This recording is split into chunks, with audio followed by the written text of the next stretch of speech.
Ahoy, my friends, Ryder here, and welcome back to another Final Fantasy VII Ever Crisis video. I have successfully made it to Peru after almost 40 hours of travel. I got about 5 hours sleep in the last 3 days, guys. I think I took like an hour nap once I got here, but I am super excited for the new guild battles to come. So I set an alarm, got up, and am bearing the cold, which is crazy since in Nicaragua it was so hot all the time.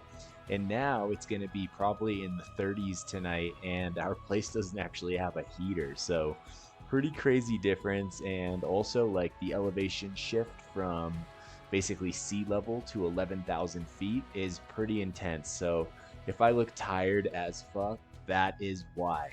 That being said, guys, this is a major event for the year of Final Fantasy VII Ever Crisis, and I'm just going to be going through the notices here, then taking a look at the Guild War. We did get some interesting surprises that I think no one saw coming here. So I'm just going to go down and go to the guild ranking guild battle number 1 on now, and we'll just touch base on all of the new notices in the game. So as of July 24th, 7 p.m., the guild ranking guild battle number 1 is currently on. The period will last from July 24th today until July 30th. All right, and then the tallying period will take what looks like 2 days or 1 day and a half total. All right, team up with your guild members, defeat the boss, and increase your score. So guild battles can be attempted 3 times per day by each player. Work together with your guild members to inflict damage upon the bosses that have enormous HP and defeat them. For each difficulty, the damage inflicted upon each boss will be shared with the guild members, and they will earn a score according to the damage inflicted. Also, additional scores can be earned by reducing the boss's HP to a certain percentage. Alright? You can also use additional equipment and boost ability potency here by basically slotting other equipment for bonuses in the battle, which I'll talk to about a little bit more when we get over to the actual guild section over there. It looks like in guild battles, in addition to the regular party, additional equipment can be set up. All right, that's what we were just talking about. So we'll take a look at that when we go over to guilds. Strategy period and mock battles. So we're in a mock battle period, guys. So essentially you can make your teams and test them out at the boss for no cost. However, you get no reward. You won't be able to actually do your 3 battles until the actual battle goes into play starting tomorrow. All right, so it looks like guild battles are divided into the strategy period and the official match. During the strategy period, you can only attempt mock battles. You do not earn EXP rewards or scores during the mock battles, but therefore they can be challenged without consuming attempts. In a mock battle, the boss's HP is not shared with guild members, and the boss's HP is recovered each time the battle ends. The accelerated mode cannot be used in the mock battle. Can be used in mock battle. That's actually pretty nice, but not in the official match. Time does not advance during the cinematic sequences of abilities in the mock battle, but in the official match, time does advance, like in critical threat crash battles and the dungeon ranking events. Alright, all guild members get rewards. So it does look like this item right here, guild medals, is that we can essentially use to get those new epic weapons that are available through guilds, is going to be part of the reward system here. So we'll have to check that out when I go and look into the guilds themselves. When the boss is defeated, all guild members obtain rewards. Defeated bosses will be revived the next day. They will also be revived once all bosses have been defeated. If a boss is defeated by another guild member during the guild battle, the number of possible attempts does not increase. You do not earn scores when a boss is defeated by another guild member during a guild battle. I'm not exactly sure what this means right here, but also I'm on very little sleep, so if you guys understand what they're trying to say right here, please let me know in the comments below.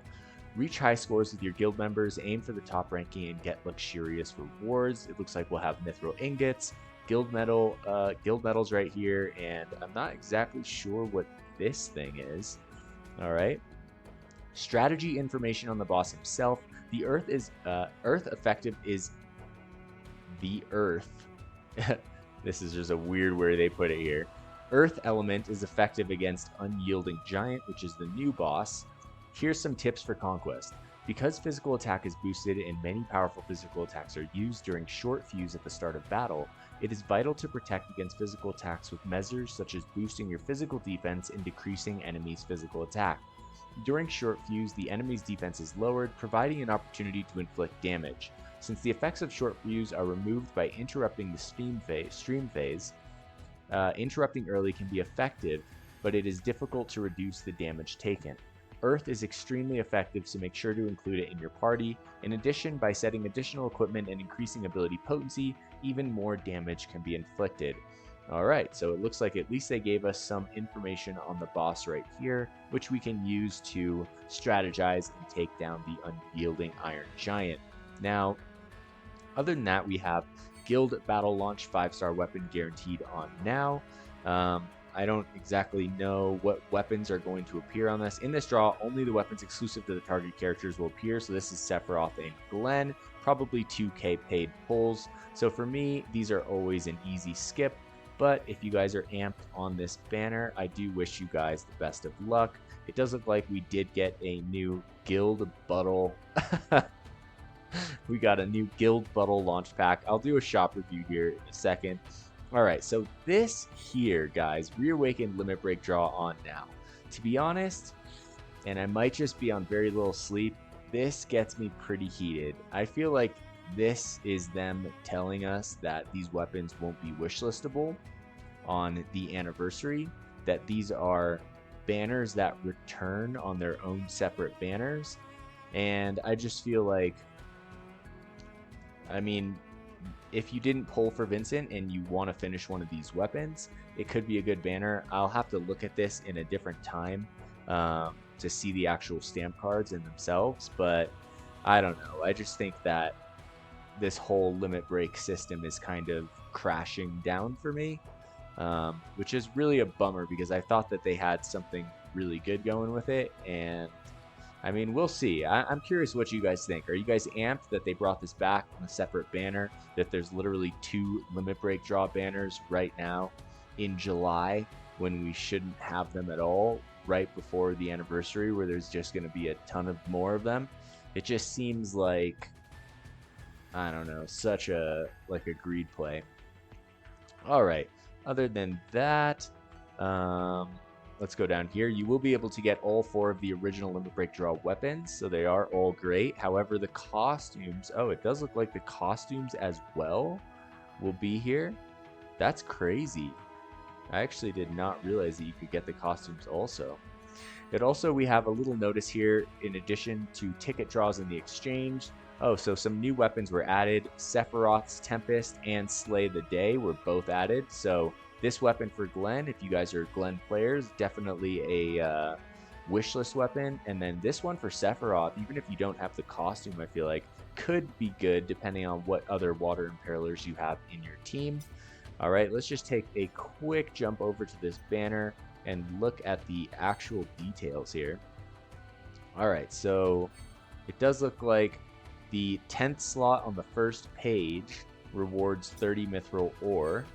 Okay, and it looks like you can choose between one of 4 of the weapons here. There is a 5-star guaranteed on the 3rd slot, but basically 12 stamps right here for 1 guaranteed weapon at worst case scenario. I do not see a costume here.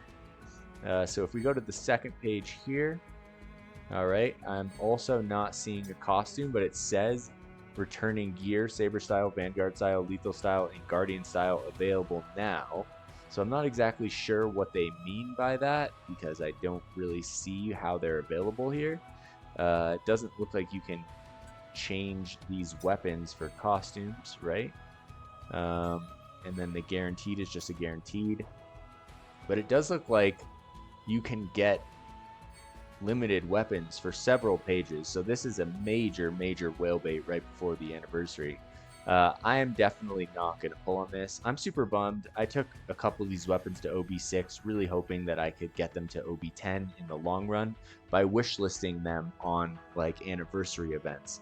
Now it looks like these weapons will officially be stuck at OB6 for me unless I decide to use weapon tickets on them, which now these weapons are already 6 months old.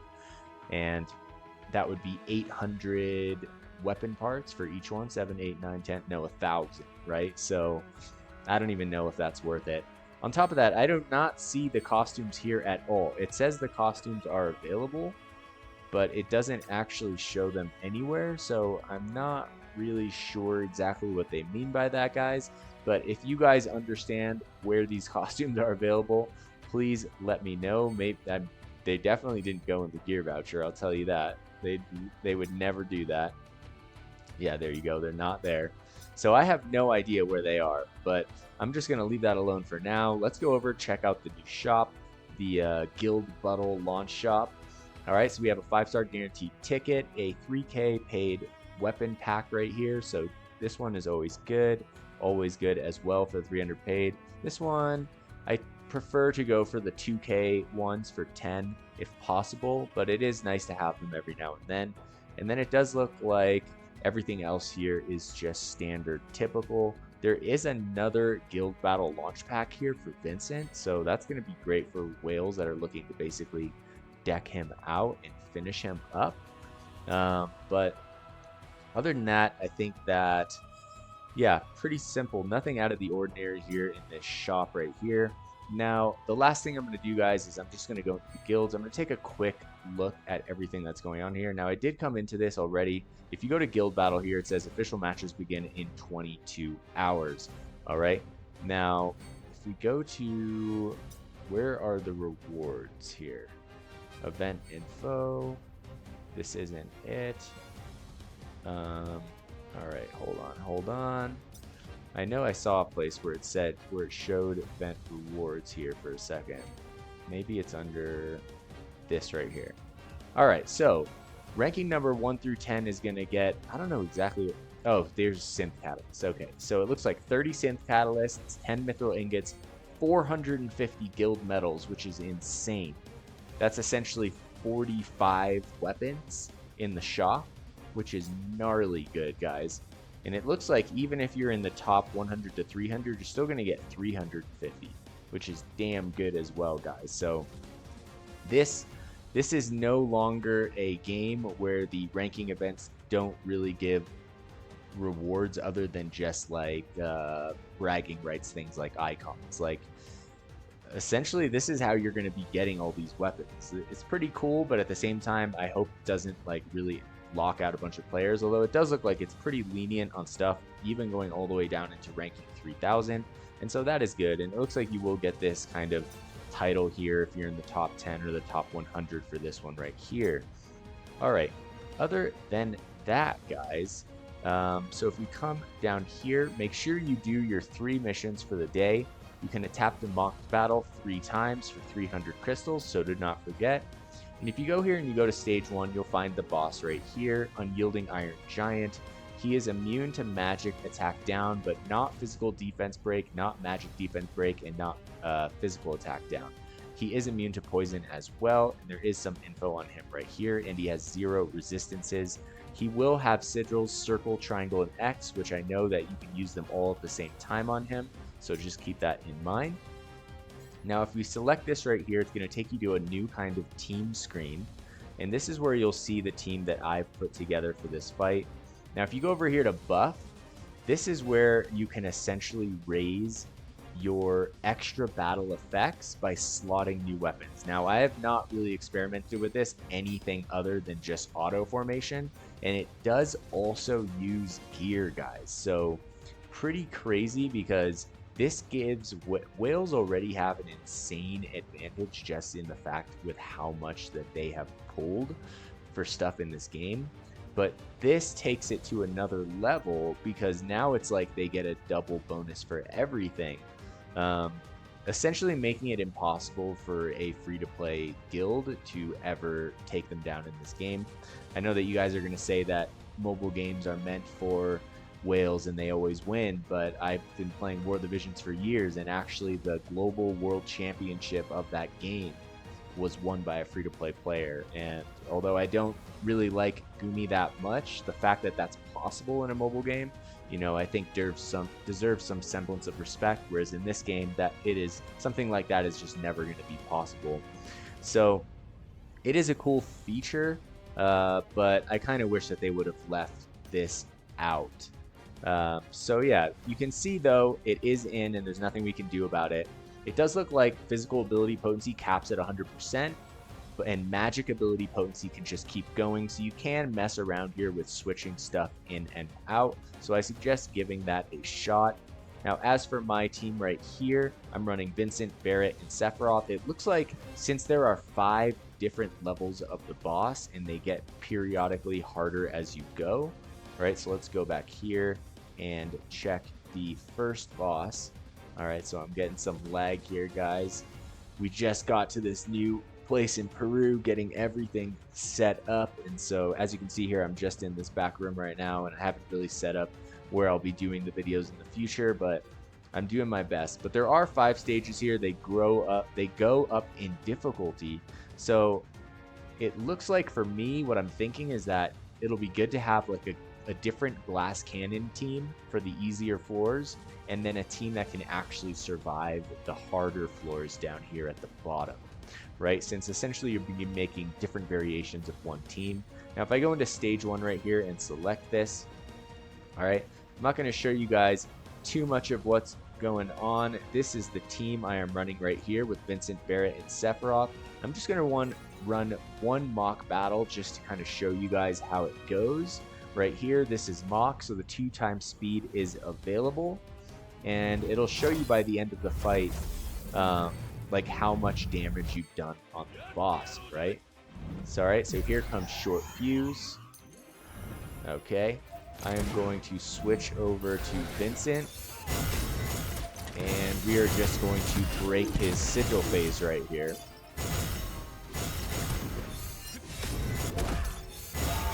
Alright, then we're going to go straight into the Imperil with Vincent. And then straight into damage right now. Alright, here we go. Oh, wow. So, I think I just hit for like 500k right there, which is pretty damn insane.